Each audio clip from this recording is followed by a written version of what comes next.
Verse 6, reward her even as she has rewarded you, and double unto her, double according to her works.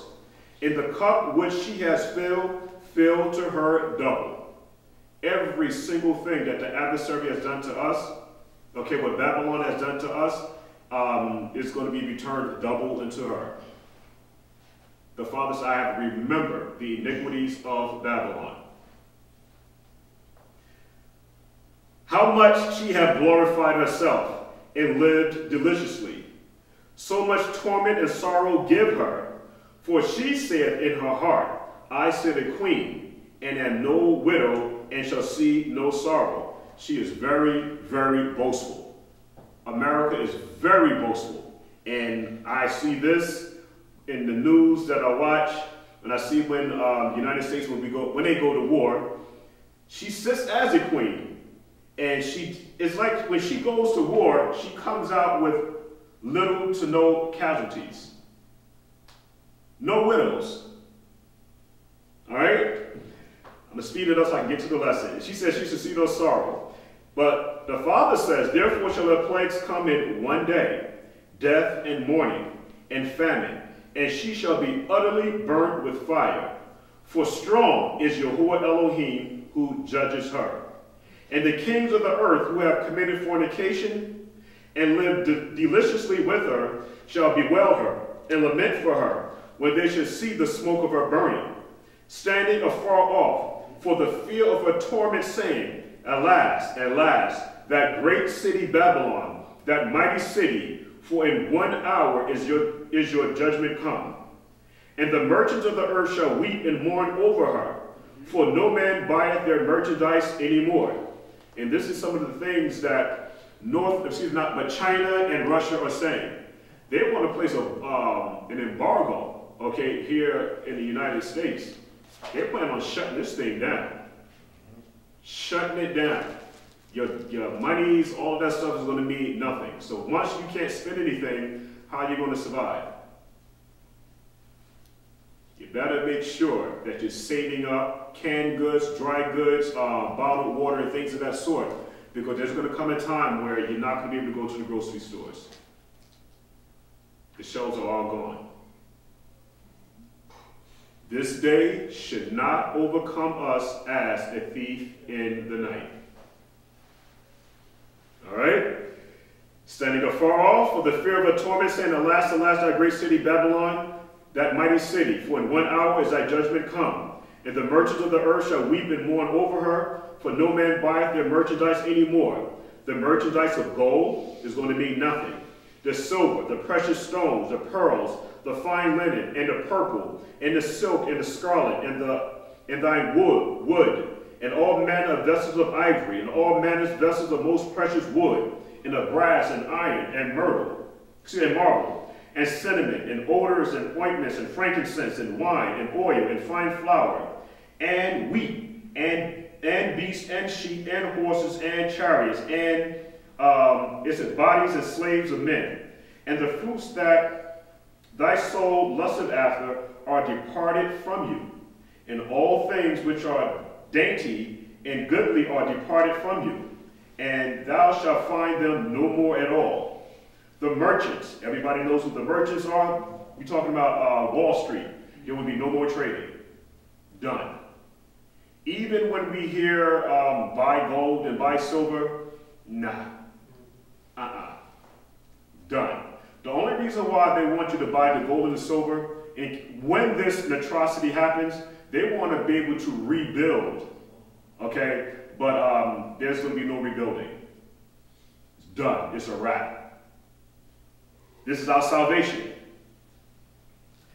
The merchants of these things which were made rich by her shall stand afar off for the fear of her torment, weeping and wailing, and saying, At last, that great city that was clothed in fine linen, and purple and scarlet, and decked with gold and precious stones and pearls. For in 1 hour so great riches is come to naught, and every shipmaster, and all the company in ships, and sailors, and as many as trade by the sea, stood afar off, and cried when they saw the smoke of her burning, saying, what city is like unto this great city? And again, I don't see no city like America. She's verse 19. And they cast dust on their heads and cried, weeping and wailing, saying, at last, that great city wherein were made rich all that had ships in the sea by reasons of her costliness, for in 1 hour is she made desolate. Rejoice over her, thou heaven, and you set apart apostles and prophets, for Yahuah have avenged you on her. Verse 21, we'll stop there.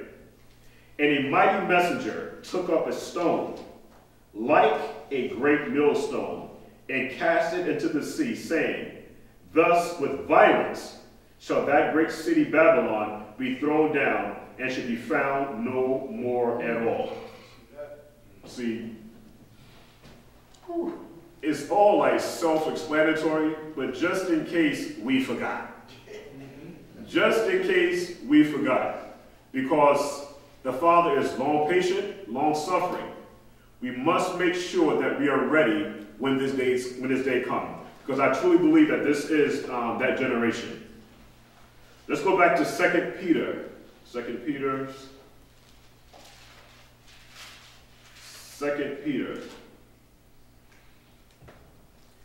Let's go to the book of, okay, we already finished that up. That's good. Yeah, let's go to Jeremiah, the 4th chapter. And then we get into the lesson here. Jeremiah, the 4th chapter.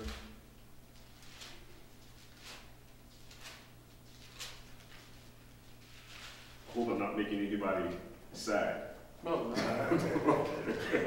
It's our salvation. Oh, okay, all right.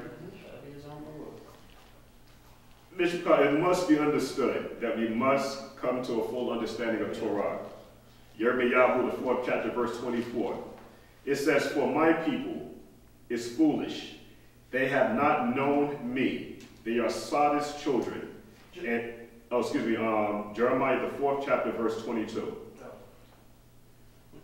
Again, for my people is foolish. They have not known me. They are Sodom's children. And they have none understanding.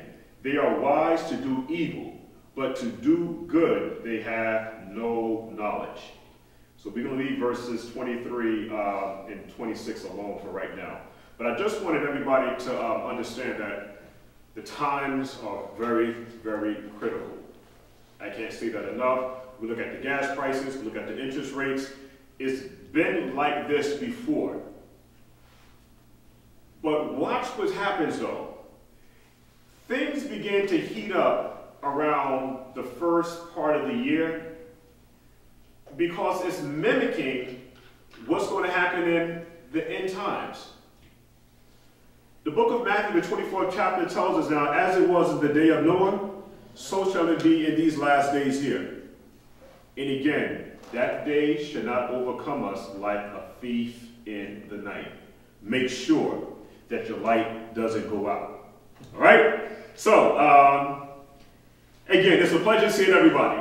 It's always a pleasure. All right, so we're going to go ahead with the topic here. It's just that we have some major concerns. And I just want to make sure that we all prepared, that even if something was to happen, that we even have a central location where we can meet at, so that, you know, we can all stay together. So we're going to be talking about that a little bit later on.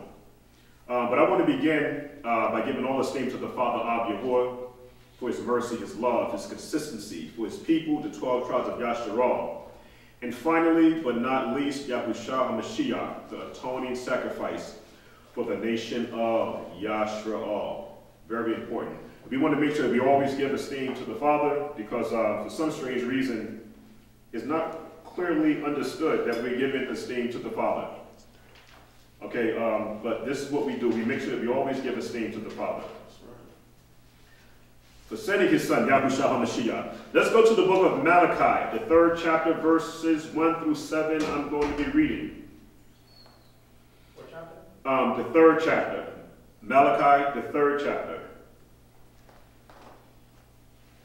Behold, I will send my messenger. I'm going to read it first. Behold, I will send my messenger, and he shall prepare the way before me. And Yahuah whom you seek, or the sovereign whom you seek, shall suddenly come to his temple, even the messenger of the covenant, whom you delight in. Behold, he shall come, saith Yahuah of hosts. But who may abide in the day of his coming? And who shall stand when he appeareth? For he is like a refiner's fire, and like the fuller's soap. And he shall sit as a refiner, and purifier of silver. And he shall purify the sons of Levi, and purge them as gold and silver, that they may offer unto Yahuah an offering in righteousness. Then shall the offerings of Judah and Jerusalem be pleasant unto Yahuah as in the days of old, and as in former years, or in ancient days, or the ancient days. And I will come near to you to judgment. I will be a swift witness against the sorcerers, and against the adulterers, and against false swearers, and against those that oppress the hireling in his wages, the widow, and the fatherless, and that turn aside the stranger from his right. And fear not me, saith Yahuah of hosts. For I am Yahuah, I change not, therefore you sons of Yaakov are not consumed. One more verse, verse 7. Even from the days of your fathers, you are gone away from my ordinances, and have not kept them. Return unto me, and I will return unto you, saith Yahuah Elohim of hosts. But you said, why should we return? Okay. First, we're going to do, let's read it again, one more time. Behold, I will send my messenger. Anybody knows who this messenger is? Behold, I will send my messenger, and he shall prepare the way before me. Okay, Yahuah. Yeah, exactly. Behold, I will send my messenger, and he shall prepare the way before me. Okay, so Yahuah is preparing the way for the Mashiyach. And Yahuah whom you seek, or the sovereign whom you seek, shall suddenly come to his temple. Even the messenger of the covenant. We all know which covenant that the Mashiyach is coming to reestablish, right? Yes. Which one? Covenant of Abraham. Okay, the covenant of the book of the law, the book of the covenant. Okay, there you go. All right. Whom you delight in, behold, he shall come, saith Yahuah of hosts. But who may abide in the day of his coming, and who shall stand when he appeareth? When you look at the word stand, excuse me, actually the word stand, it's the Strong's number 5975, and the Hebrew word is amad, spelled A-M-A-D. We have the ayin, the mem, and the dalet. And let's do this here. Let me just read it. So it's going to put so much more emphasis here on the script. So I'm going to make sure that we have a nice understanding here. Give me 1 second here. The book of Malachi.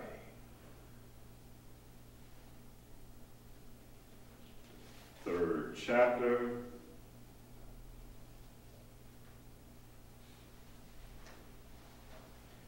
Okay, we have in verse 2 the word amad. It means, in this great day now, it means to stand, to remain, to endure, to take one stand. To stand, to take one stand, be in a standing attitude. So basically what we have here, when we go to Malachi 3rd chapter verse 7 again, where it says, but who may abide in the day of this coming, and who should stand, or who should take his position, is what we're talking about. In this great day here, who's going to be able to take his position on how he or she feels with this whole thing here? It's all about following the Torah. All of it is about following the Father's instructions that he gave us. So who now is going to be able to stand when he appeareth? Let's look at, I have a question. What did the Mashiyach come to do after reading Malachi, the 3rd chapter, verses 1 through 7? Because who's going to be able to stand in that great day? The forerunner now is coming before the Mashiyach. So we talked about something very important in verses now 1 through 7. So the question is now, what did the Mashiyach come to do? Okay, for time constraints, we're going to say that, listen, Mashiyach actually came down to redeem his people. It's real easy. It's not hard. So the Mashiyach came to redeem his people, so he wants to make sure again that the messenger again is going to come. He's going to purge the Levites. He's come near to you to swift judgment. He's coming with righteousness. And he's coming to judge now the adulterers, the false swearers, those that oppress the hireling and his wages, the widow and the fatherless. So this is what the Mashiyach is coming to do, is to actually now put everything back in its rightful order. Let's go to the book of Micah. The book of Micah. And we're going to go the book of Micah, the 7th chapter.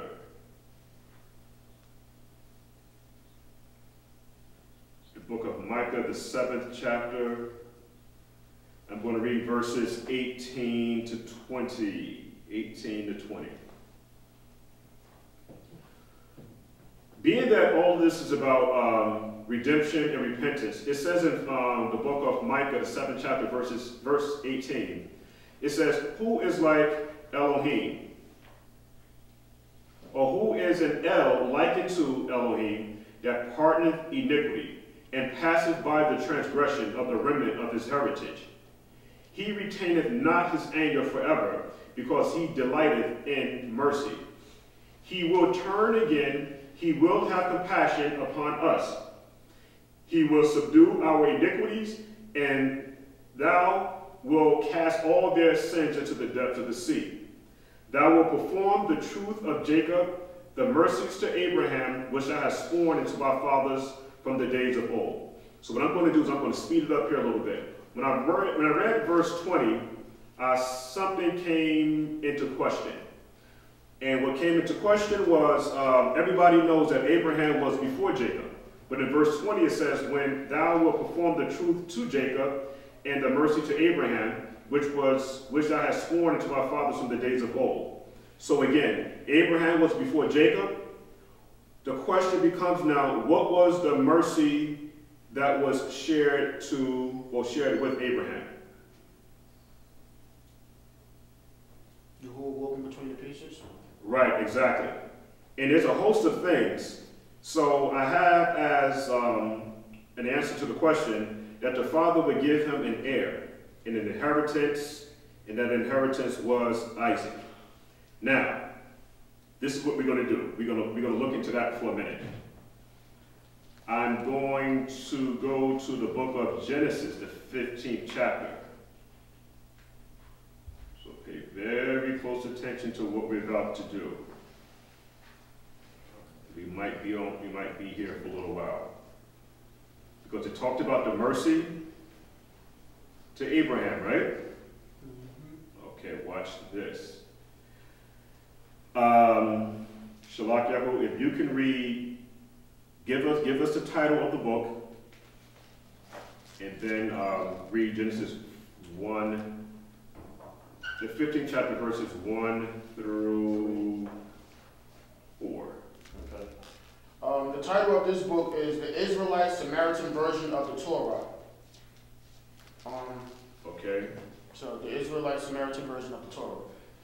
And this is what it reads for Genesis chapter. Okay, actually, let me read from the Britain's. I'm going to read it from the way that the King James has it. Okay. And then I'm going to let you read yours. It says, after these things, so we're talking about the mercy that was promised to Abraham. After these things, the word of Yahuah came unto Abram in a vision, saying, fear not, Abram, I am thy shield, and thy exceedingly great reward. And Abraham said, Yahuah, what wilt thou give me, seeing I go childless? And the steward of my house is this Eliezer of Damascus. And Abraham said, behold, to me thou hast given no seed, And lo, one born in my house is my heir. And behold, the word of Yahuah came unto him, saying, This shall not be thine heir, but he that shall come forth out of thine own bowels shall be thine heir. Now, if you can read what you have. Okay. Genesis 15 chapter, verses 1 through 4. After these things, the word of Shema came to Abram in a vision, saying, Fear not, Abram, I am a shield to you, and your reward I will multiply much. And Abram said, Adonai, Shema, what will you give me, since I am childless, and the heir of my house is Eliezer of Damascus? And Abram said, Since you have given no seed to me, and behold, one born in my house will inherit me. And behold, the word of Shema came to him, saying, This one will not inherit you, but one who will come forth from your loins, he shall inherit you. Okay, hallelujah. Anybody has the Greek Septuagint of, you have the Greek Septuagint of, you don't have it? Moray, you have it? Okay, I'll read it right quick, and when you get it, you just follow along. This is how the Greek Septuagint has it, and we just read the Masoretic text. The Samaritan text that you just read is actually correct, but watch how the reading goes now. It said, After these things, the words of the Yahuah came to Abram in a vision, saying, Fear not, Abram. This is the Greek Septuagint. I show thee, thy reward shall be very great. And Abram said, Master, or servant, what will thou give me, whereas I am departed without a child? But the son of Mashiyach, my homeborn female slave. This Eliezer of Damascus is my heir. And Abraham said, I am grieved, since thou hast given me no seed, but my homeborn servant shall succeed me. So I have brought this to a couple of people's attention. What I just read, who was Eliezer? Was it his son? Huh? That makes it sound like his son. Exactly. Mm-hmm. Exactly. So, but we have Abraham saying something very interesting. He said he doesn't have a child. This is what we're trying to establish here, right? Got my marker here. Is the word heir, H-E-I-R, heir, in inheritance. That's going to be very, very important. Can you now give an inheritance to someone of another nation? No. You can't do that. Why then is Abraham